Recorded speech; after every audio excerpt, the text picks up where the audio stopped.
Diz assim a palavra do Senhor.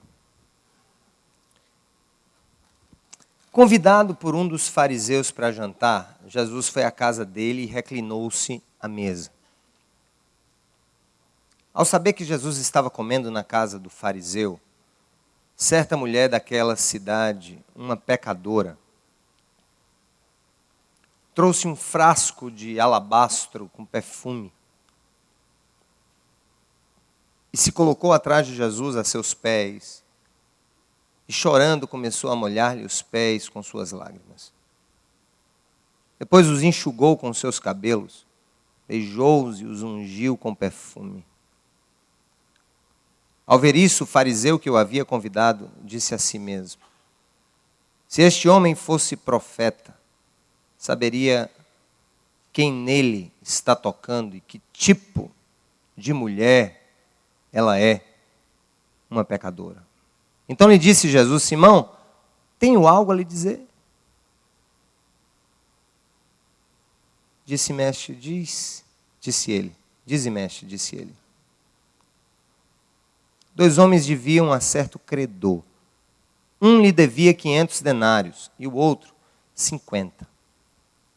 Nenhum dos dois tinha com que lhe pagar. Por isso, perdoou a dívida a ambos. Qual deles o amará mais? Simão respondeu: suponho que aquele a quem foi perdoada a dívida maior.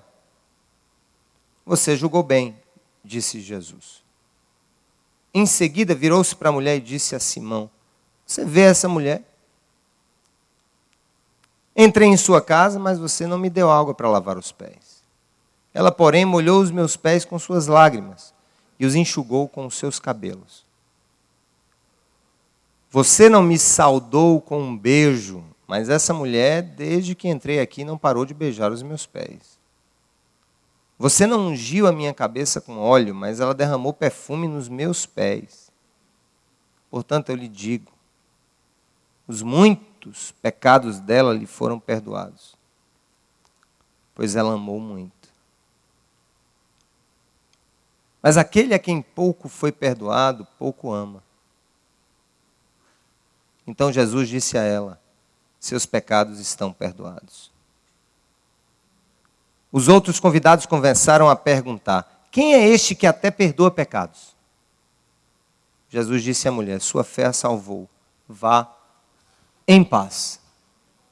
Amém, gente? Pessoal, a gente está vivendo a dinâmica dessa série Amor Perfeito e Deus tem tratado algumas feridas do nosso coração. Eu tenho ouvido alguns testemunhos no Facebook, de e-mails que vêm para a Cidade Viva. Deus está trabalhando a minha vida em diversas áreas, ou nisso ou naquilo. É gente que frequenta a igreja há décadas, talvez, mas estão tendo experiências genuínas com o Senhor. E eu fico pensando, eu não posso falar da série Amor Perfeito, e a gente não pode passar batido nesse tema, relacionado à gratidão, ligada ao amor que nós dizemos ter. Ou seja, seria o tema de hoje, quando o amor se expressa em gratidão. Quando o amor se expressa em gratidão. Aqui a gente vê uma cena pouco comum para a época. Se vocês observarem, Jesus foi convidado por quem, gente? Vê aí o 36. Lê aí, você precisa olhar a Bíblia. Quem foi que convidou Jesus? Um dos fariseus para jantar. Aonde? Na casa dele. Imagina, nós temos aqui um fariseu. O que é que o fariseu representava naquele tempo para que eu possa entender esse texto? O fariseu era uma pessoa, era um judeu, membro de uma facção judaica, das mais escravizadoras, das mais legalistas, que ficavam contando os cabelinhos da lei mesmo, assim, para que alguém tropeçasse, eles estavam lá. Eram os fariseus que ficavam fazendo questão, sobre os sábados e que não podia curar no sábado, e que Jesus era aquilo, e que curou isso, e que fez aquilo. Ou seja, o fariseu era alguém que tinha uma consciência, por trás de todo esse legalismo, ele tinha uma consciência. As coisas que ele conquistava de Deus eram muito mais baseadas no esforço que ele tinha para cumprir a lei de Deus, do que na própria graça de Deus. Tá? Então, ele era a representação de alguém aqui, como muitos talvez que estejam aqui, que dizem assim, poxa, porque eu sou tão bom e coisas ruins acontecem comigo? E porque fulano é tão ruim e coisas boas acontecem com ele? É um dos grandes dilemas, né? Porque nós não conseguimos entender a relação com Deus no prisma da graça, mas no prisma da troca. Batemos muito nessa tecla na série exponencial. Ou seja, é muito mais fácil caber na cabeça da gente a troca do que a entrega. Quando a gente olha, por exemplo, hoje para certas práticas religiosas, dentro do próprio movimento evangélico ou dentro do movimento espírita, por exemplo, qual é a ideia que um bom espírita tem da vida? E aqui eu não estou dizendo que ele é ruim em fazer o que ele faz, estou dizendo que ele é bom em querer fazer o que ele faz.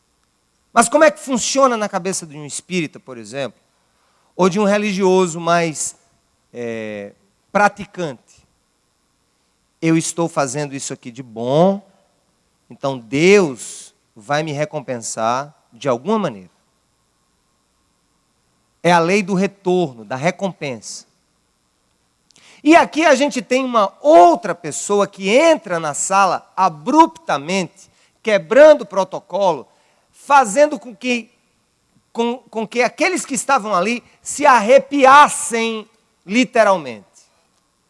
Imagina um fariseu, todo puritano, na casa dele, Jesus comendo com ele, e de repente entra uma mulher. E essa mulher é conhecida na cidade. Essa mulher é conhecida como prostituta, pecadora. Inclusive, o próprio Lucas, dos 4 evangelhos, o de Lucas é o mais histórico. Lucas, ele era historiador, então ele via a coisa mais no detalhe. Então ele diz assim, era uma pecadora. E ele diz também o seguinte, que essa mulher foi por trás de Jesus. Ela não ousou se interpor no seu caminho. Ela não ousou falar com ele olho no olho. Porque ela era de tal maneira consciente que, de acordo com os padrões daquela época, especialmente de um grupo de fariseus como aquele com quem ela se encontrara naquela hora, ela tinha tanta consciência que ela era pecadora diante dos olhos dele, que ela entrou de fininho. Aquela mulher foi extremamente corajosa. Ela quebrou vários tabus. O primeiro tabu que ela quebrou foi o fato de uma mulher se intrometer numa reunião de homens. Naquela época. Segundo, quebrou o tabu de se meter numa reunião de homens entrando numa casa onde ela não foi convidada.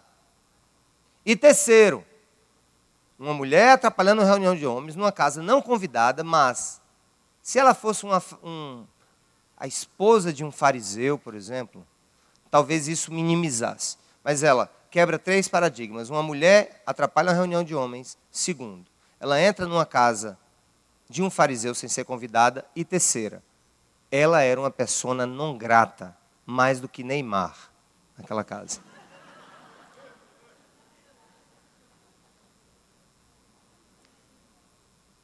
Não, é sério. Votaram um negócio para o Neymarzinho, foi? Estava mais queimada do que Neymar. E aquela mulher, ela entra tenta construir na tua cabeça a história. O dono da casa, Simão, era um cara extremamente religioso, cumpridor da cartilha dos judeus. E aquela mulher não tinha nada o que cumprir. Ela era uma pecadora. Ela não tinha nada. Gente, imagina a pessoa mais errada naquele lugar era ela. Ela era errada por ser errada socialmente, ela era errada porque estava ali na hora errada, terceira era errada porque estava na casa errada, e quarto porque atrapalhou uma reunião errada. Ela era errada de todo jeito, aquela mulher não tinha jeito de estar ali. É por isso que ela entra por trás, sabe? E ela se dirige naquele tempo, um outro dado histórico. Pega aí o teu texto e vem aí, ó. Convidado por um dos fariseus para jantar, Jesus foi à casa dele e o quê? Reclinou-se à mesa. Ou seja, eu vou tentar aqui, eu já fiz isso algumas vezes aqui, mas digamos que naquela época não tinha mesa de pé, as mesas eram baixinhas, né? Então era uma mesinha assim, né? E os homens, né, as pessoas, elas comiam reclinadas sobre a mesa.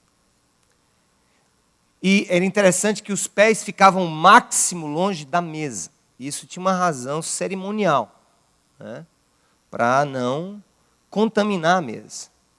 Então, estava lá aquela mesa baixa, a mulher entra de fininho, todo mundo a percebe, porque ela já entra ali com aquele jeitinho meio... né? Acho que alguém pensou, será que ela veio aqui sugerir algum programa? Sério? E ela entra por trás ali, e a Bíblia diz que ela vai direto ao lugar mais desprezível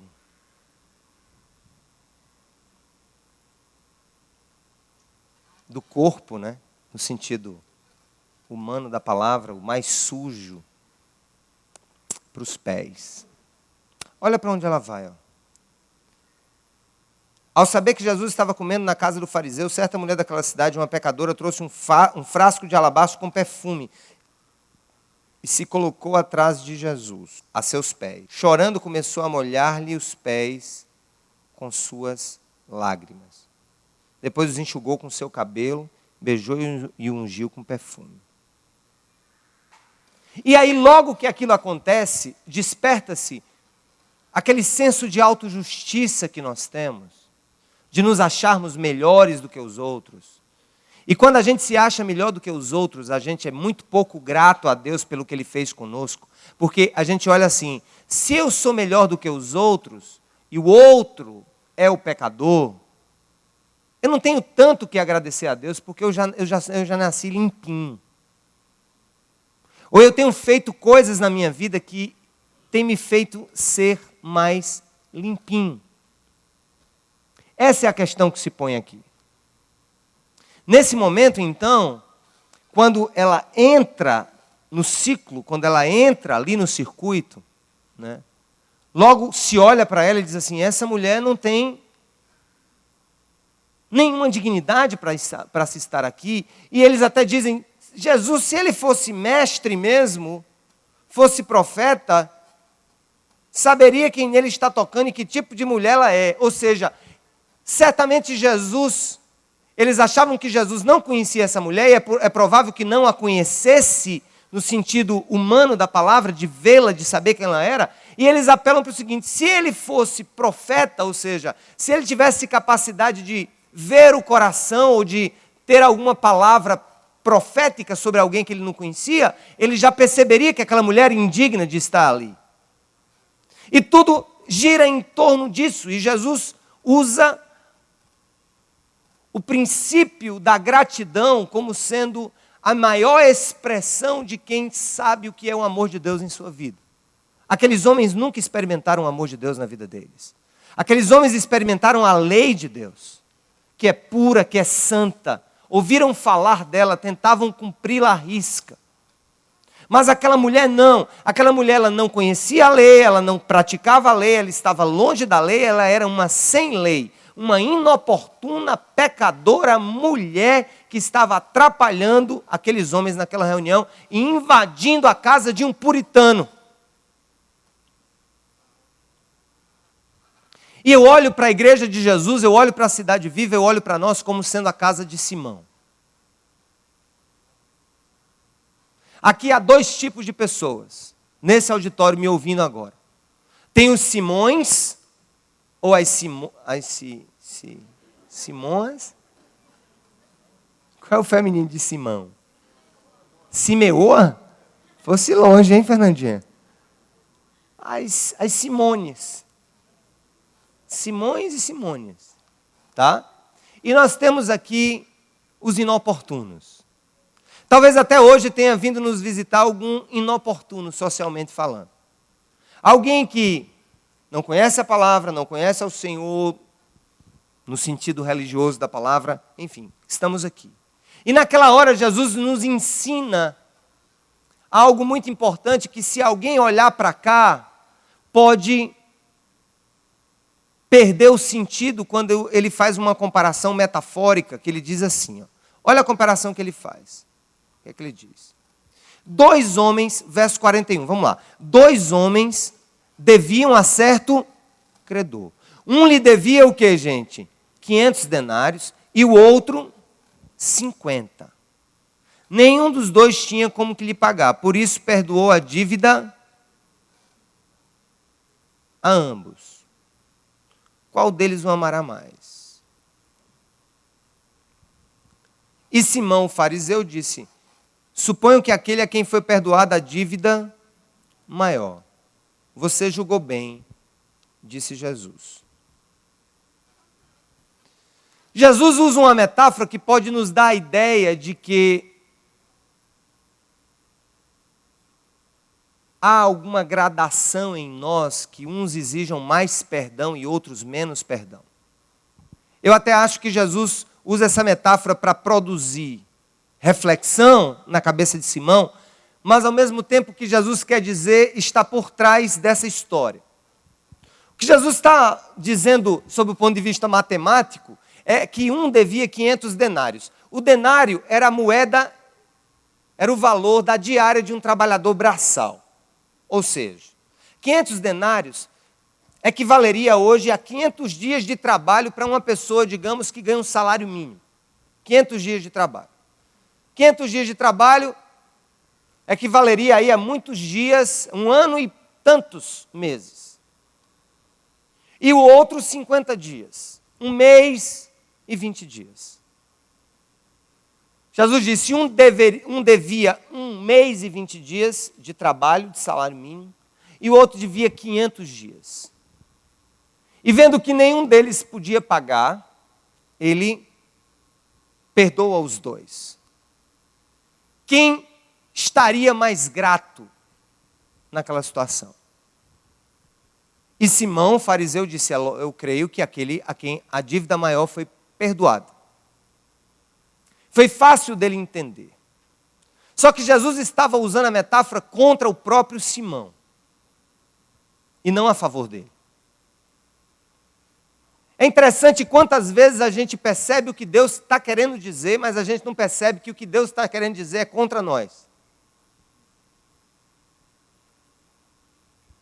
Ele entendeu, 500, eu acho que quem deve 500 e foi perdoado por 500 dias de trabalho, vai ser mais grato do que quem deve 50. Jesus usa aquela expressão, aquela metáfora, aquela historinha, e Simão cai dentro da cesta. E ele começa a falar o seguinte, ele começa a dizer o seguinte, leia agora, ele traz da história para o cenário. Ele tira todo mundo da sala para a história e depois traz todo mundo de volta para o cenário. Ele diz, você está vendo essa mulher? Vê aí, ó. 44. Virou-se para a mulher e disse a Simão, você está vendo essa mulher, Simão? Está vendo ela aqui, a bichinha? Eu entrei em sua casa, mas você não deu água para lavar os pés. Presta atenção. Dar água para alguém lavar os pés, quando chegava na casa de um judeu naquela época, era uma atitude mínima de educação. Se o convidado fosse especial. E Simão não fez isso. Ela, porém, molhou os meus pés com suas lágrimas e os enxugou com seus cabelos. Você me saudou com um beijo. O que era normal, ósculo, né? Não me saudou com um beijo, ou seja, não me saudou com um beijo, o que era normal também entre eles. Saudar-se entre eles com ósculo santo, que nas cartas paulinas a gente vê. Você não me saudou com um beijo. Ou seja, você foi rude comigo na entrada, você foi rude comigo porque não me saudou com um beijo, não me teve como amigo, alguém importante seu. Ele vai mais. mas essa mulher, desde que entrei aqui, não parou de beijar meus pés. Você não ungiu a minha cabeça com óleo. Aqui já era uma atitude de muita honra, para um convidado de muita honra. Mas ela derramou perfume nos meus pés. Portanto, eu lhe digo, os muitos pecados dela lhe foram perdoados, pois ela amou muito. Mas aquele a quem pouco foi perdoado, pouco ama. Então Jesus disse a ela, seus pecados estão perdoados. Escuta, gente, nós estamos aqui em... Vamos concluir aqui a mensagem. Deus, Ele olha para o nosso coração. E uma das coisas que mais agrada a Jesus Cristo é saber o quanto nós somos gratos a Ele por tudo que Ele tem feito. A igreja hoje tem sido um criatório de ingratos, insatisfeitos, onde Deus está sempre em débito. Sempre em débito. Naquela hora, Simão, ele não consegue ver o valor da graça divina, inclusive sobre ele mesmo. Porque talvez Simão tenha morrido, achando que vai para o céu porque cumpria a lei. E naquela hora Jesus disse, os que amam, os que percebem a minha graça sobre eles, esses são gratos todo o tempo. Tem palavras de gratidão, de ação de graças. Eu quero fazer um teste aqui com todos vocês. Sejam bem sinceros comigo e com o Senhor. O que mais lhe traz à igreja? Pedir algo a Deus ou agradecer algo a Deus? Vamos ser franco? Hein, gente? Quando é que o povo corre para os cultos de fogo? É para agradecer ou porque quando aperta o pé? Hein, gente? Então nós temos a tendência de ser parecidos com Simão mesmo. Aquela mulher estava ali agradecendo a Jesus por um perdão que ela sentia naquele momento poder receber dele. Agora ela não tinha nada para dar a não ser gratidão. Quando a igreja do Senhor sai do paradigma da troca e entra no paradigma da gratidão, por tudo que Deus faz, por tudo que Deus é, começa a haver um mover gracioso do Espírito Santo sobre a nossa vida. Quando ele percebe que nós somos gratos e não murmurões, quando ele percebe que nós somos gratos por tantas dívidas do nosso coração com Ele que foram perdoadas e que têm sido perdoadas a cada dia, nós nos aproximamos como aquela mulher. Sem jeito até de nos aproximar. Sem jeito até de dizer, Senhor, como te agradecer por tantos benefícios que o Senhor tem feito pela minha vida. E aí, irmãos, eu encerro dizendo exatamente isso. Se você ama a Deus de verdade, Ele está esperando que você expresse isso com menos petição